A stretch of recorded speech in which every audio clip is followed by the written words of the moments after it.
Over the weekend, police say a 90-year-old man was struck and killed by a vehicle in Redmond. Family friends are now asking for a crosswalk there. Alec Nolan has more on what the city's doing to address these concerns. Over the weekend, 90-year-old Leroy Hall was struck and killed right here in Redmond off 6th Street. Now some people are asking for crosswalks.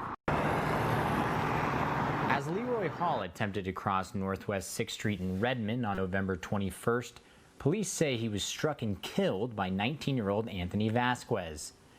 The 90-year-old was making a small trip to the buggy stop from his mobile home across the street. Henry Helmholtz of Redmond was a friend of Leroy Hall. He's lived here his entire life and would occasionally visit to check in on Hall.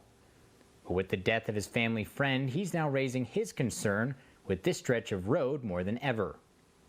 Well, what my biggest concern here is on this stretch of highway from Maple Street, which goes to Walmart down to the post office, there's no crosswalks. Helmholtz says he's seen the growth of this part of town, but he's never seen anything done to increase pedestrian safety. Henry told us he's personally known 3 people that have unfortunately died along this stretch of road here in Redmond. If you're looking to get from store to store and you live nearby, crossing the road can be a very dangerous and difficult game. With more businesses, apartments, and motels in place, he believes the city needs to address the lack of crosswalks. They need to open up the crosswalk or a light so these people can cross safely, because a lot of the people that live in this trailer park over here where Leroy Hall lived, they got killed. You know, most of them are on foot. They're either elderly, some are handicapped, and of course then you got the children that crosses, and that's even worse.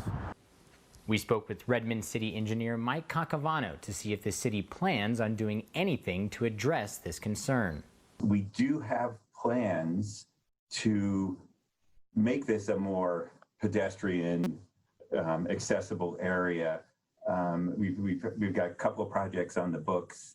One is to extend sidewalks from the Jack Pine all the way up to Maple on both sides, and the other is an eventual traffic signal at Kingwood and 6th Street. Cacavano says with the road being 5 lanes, it makes the possibility of a crosswalk more difficult. He also added that while crosswalks are not expensive to build, they're not nearly as effective as traffic signals, especially if pedestrians were walking at night with dark clothing. In Redmond, Alec Nolan, News Channel 21.